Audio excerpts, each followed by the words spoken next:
चलिए तो question number 8 पे आते हैं। क्वेश्चन नंबर 8 में क्या इंस्ट्रक्शन गिवन है देखिएगा। Using the rearrangement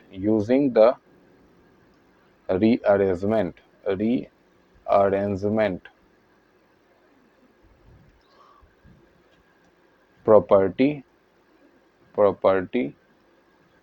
find the sum। तो आपको क्या करना है, नंबर्स को रीअरेंज करके सम निकालना है। नंबर्स को रीअरेंज करके सम निकालना है। जैसे 4/3 प्लस, पहला क्वेश्चन दिया हुआ है 3/5 प्लस -2/3 प्लस -11/5। ठीक है, तो ये आपका प्रॉपर्टीज को मतलब रीअरेंज करना है। मतलब आप रीअरेंज प्रॉपर्टी क्या बोलता है कि अगर ऐसे लिखा हुआ है तो आप चाहो तो इस नंबर को सबसे पहले इससे ऐड कर लो, इस नंबर को सबसे पहले इससे ऐड कर लो। मतलब रीअरेंजमेंट प्रॉपर्टी हम तब यूज करते हैं बेटा, कब यूज करते हैं, जब हमको ऐसा लगता है कि हम अगर इन दोनों को ऐड कर देंगे और इन दोनों को ऐड कर देंगे या इन कोई भी कॉम्बिनेशन में ऐड करेंगे, ऐसे ऐड करें ताकि मेरा जो एडिशन के लिए कैलकुलेशन है वो कम हो जाए। कैलकुलेशन कम करने के लिए हम लोग ये काम करते हैं। तो यहाँ पे देखिए, आप एक कॉमन चीज देख रहे होंगे। क्या कॉमन चीज देख रहे होंगे, यहाँ ध्यान दीजिए कि ये जो 4/3 है और ये -2/3 है, इन दोनों का डिनोमिनेटर सेम है। और डिनोमिनेटर सेम होने से क्या बेनिफिट मिलता है ये आपको बखूबी पता है। डिनोमिनेटर सेम होने से क्या हो जाता है, डायरेक्टली आप न्यूमरेटर को ऐड कर दीजिए, आपको सब मिल जाएगा। उसके लिए आपको डिवीजन, एलसीएम, फलाना चिल्लाना की जरूरत नहीं होती है। तो इसीलिए हम क्या करते हैं, 4/3 और -2/3 को ऐड कर देते हैं और इधर 3/5 और -11/5 को, क्योंकि इन दोनों का डिनोमिनेटर सेम है 5 और इन दोनों का डिनोमिनेटर सेम है 3। ये बात आपको समझ में आई? तो चलिए स्टार्ट करते हैं। तो देखो 4/3 प्लस -2/3 अंदर ब्रैकेट प्लस 3/5 प्लस -11/5 अंदर ब्रैकेट। अब देखो 4 - 2/3 अंदर ब्रैकेट प्लस 3 - 11/5 अंडर ब्रैकेट। तो ये हो गया 2/3 प्लस -8/5। ठीक है, अब 5 और 3 का एलसीएम ले लो, 15 आएगा। 3 को 15 से डिवाइड दोगे तो 5 आएगा। तो 2 × 5 अंदर ब्रैकेट प्लस -8 × 3। ठीक है, ठीक है बेटा। अब आगे बढ़ते हैं, थोड़ा सा रुको, एक पेज ले लेते हैं। अरे रे, जस्ट अ मिनट।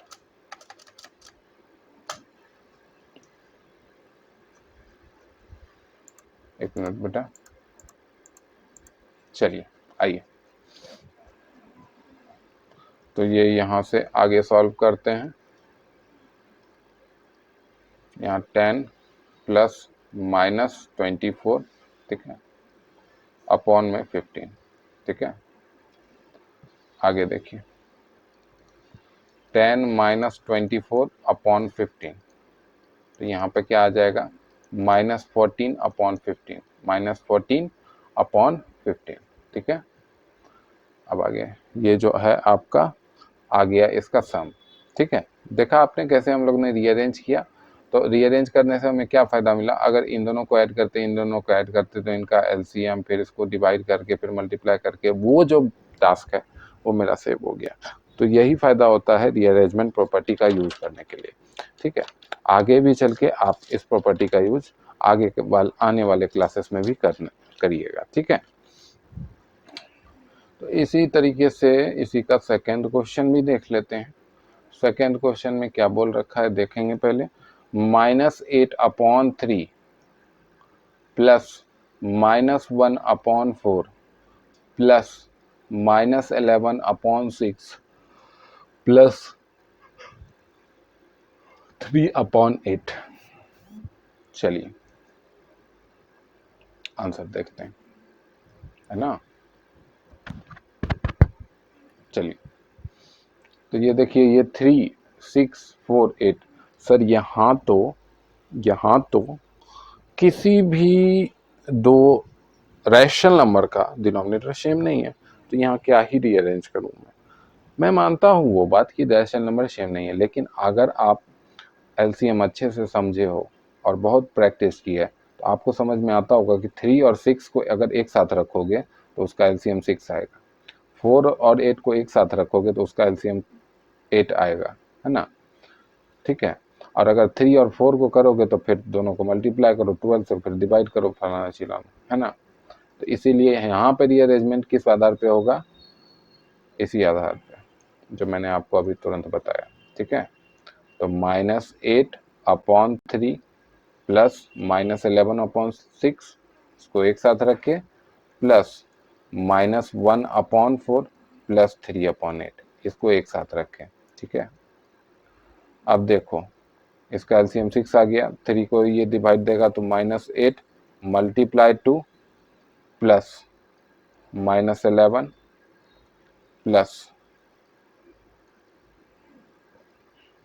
इसका एलसीएम आ गया 8, तो 4 डिवाइड दिया 8 को तो क्वेश्चन आया 2, तो -1 मल्टीप्लाई 2 प्लस 3 मल्टीप्लाई 1। ठीक है, तो अंदर बिग ब्रैकेट देखो -16 प्लस -11/6 प्लस -2 प्लस 3/8। ये बात क्लियर है आपको। अब आगे देखो -16 और -11 क्या हो जाएगा आपस में, -27/6 प्लस 1/8। ठीक है, तो 6 और 8 का एलसीएम कितना हो जाएगा, और निकाल लो। 3, 4, फिर ये 2 से, 3, 2, फिर ये 2 से, और फिर ये 1 से।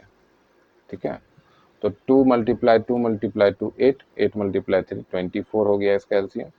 6 को इसे डिवाइड दोगे तो 4 आएगा, तो -27 मल्टीप्लाई 4 अंदर ब्रैकेट प्लस ये इसको दोगे तो 3 आएगा, तो 1 मल्टीप्लाई 3। ठीक है, तो यहाँ पे हो गया -108 प्लस 3/24। फाइनल आ गया क्या, फाइनल आ गया -105/24। ठीक है, -105/24। ये थोड़ा सा फर्दर सिंप्लीफाई भी होगा, है ना, सिंप्लीफाई भी कर ही के लिखते हैं, है ना। आपको भी सजेस्टेड है कि सिंप्लीफाइड ही आंसर आप लिखिएगा। तो यहाँ देखो ये 8 टाइम्स में और ये 35 टाइम्स में किससे कटा, 3 से, है ना, 3 से कटा है, तो -35/8 इज द फाइनल आंसर। ठीक है, चलिए इसी तरीके से थर्ड क्वेश्चन देखते हैं। आइए थर्ड क्वेश्चन ध्यान देंगे। थर्ड क्वेश्चन बोलता है -13/20 प्लस 11/14 प्लस -5/4 सॉरी -5/7 प्लस 7/10। ठीक बात है, चलिए आइए सॉल्व करते हैं। किसको किसको साथ में रखिए, देखिए 20 और 10 को साथ में रखिए, 14 और 7 को साथ में रखिए, आसान होगा, क्योंकि 20 और 10 का एलसीएम 20 आ जाएगा डायरेक्ट, और 14 और 7 का एलसीएम 14 आ जाएगा डायरेक्ट। ठीक है, तो -13/20 प्लस 7/10 प्लस 11/14 प्लस -5/7। ठीक है, तो इसका कॉमन है 20, 20 इसको डिवाइड किया तो -13 प्लस 10 इसको डिवाइड किया तो 2, 7 मल्टीप्लाई 2 प्लस, तो ये हो गया 14, है ना, इसका एलसीएम 14 इसको डिवाइड किया तो 1 आया, क्वेश्चन 11 रहा, ये इसको डिवाइड किया तो 2 आया, तो -5 मल्टीप्लाई 2। ठीक है, -13 प्लस 14/20 प्लस 11 प्लस -10 अपॉन 14। ठीक है, आगे बढ़िए। यहाँ पे क्या आ गया, 1/20 प्लस 1/14, 1/20 प्लस 1/14। तो 20 और 14 का एलसीएम यहाँ देख लो क्या होगा। 2 से डिवाइड लगाए तो ये 10, ये 7 टाइम्स में, फिर 2 से डिवाइड लगाइए तो 5 टाइम्स में, और ये एज इट इज 7। फिर 5 से डिवाइड लगाइए तो ये 1 टाइम्स में, 7 एज इट इज। फिर 7 से डिवाइड लगाए तो ये 1 और 1। तो एलसीएम क्या निकल के आया, देखो 5 2 जा 10, 10 2 जा 20, है ना, मल्टीप्लाई 7। तो एलसीएम आ गया आपका 140। क्या आ गया, 140। 20 इसको डिवाइड देगा तो क्या आ जाएगा, 7, प्लस 14 इसको डिवाइड देगा तो क्या आ जाएगा, 10। फाइनल आंसर क्या आ गया, 17/140।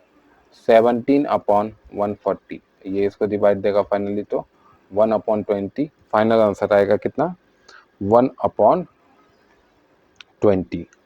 1/20। ठीक है, ये भी आपको क्लियर रहा। अब इसी तरीके से इसी का जो लास्ट क्वेश्चन है, फोर्थ पार्ट, वो भी देख लेते हैं। -6/7 प्लस -5/6 प्लस -4/9 प्लस -15/7। ठीक है, ये 4 रैशनल नंबर आपको ऐड करने दिया है। अब इसमें क्या करेंगे, यहाँ पे तो क्लियर है, 7 और 7 वाले सेम डिनोमिनेटर वाले को साथ रखेंगे और फिर 6 9 को साथ रखेंगे। ठीक है, तो -6/7 प्लस -15/7, इन दोनों को साथ रखे तो ब्रैकेट लगा दिए, फिर पॉजिटिव का साइन, फिर लिखे -5/6 प्लस -4/9। ठीक है, ये ब्रैकेट लगा दिए। अब 7 हो गया इसका कॉमन डिनोमिनेटर, तो ऊपर हो गया -6, पॉजिटिव और नेगेटिव नेगेटिव, -15 प्लस 6 और 9 का एलसीएम क्या आ गया, 18। 6 और 9 का एलसीएम क्या आ गया, 18। तो 6 इसको डिवाइड दिया तो 3 आया, तो -5 × 3 प्लस -4 × 2। ठीक है, तो ये हो गया -21/7 प्लस -15 प्लस -8/18। तो यहाँ देखिए, -21/7 प्लस -15 और -8 कितना हो गया, -23/18। ठीक है, -23/18। अब 7 और 18 का एलसीएम आ गया 126। 7 इसको डिवाइड देगा तो क्वेश्चन क्या आएगा, 18। तो -21 × 18 प्लस 18 इसको डिवाइड देगा तो क्या आएगा, 18 इसको डिवाइड देगा तो क्या आएगा, 7। तो -23 × 7। ठीक बात है। ठीक है, अब फर्दर इसको मल्टीप्लाई करते हैं। -21 × 18 कितना हो गया, -378 प्लस -23 × 7 कितना हो गया, -161 होल अपॉन में 126। ठीक है, तो -378 पॉजिटिव और नेगेटिव नेगेटिव अपॉन 161 अपॉन 126। अब 378 और 161 कितना हो गया, 539, -539 अपॉन 126। ठीक है, तो ये देखो 18 टाइम्स में कट गया और ये 77 टाइम्स में कट गया। ठीक है, चलिए आगे बढ़ते हैं। 7 से डिवाइड दिए हैं ऊपर नीचे। ठीक है, -77/18, ये आ गया आपका फाइनल आंसर। तो ये क्वेश्चन आपको अच्छे से समझ में आया होगा। ठीक है, चलिए।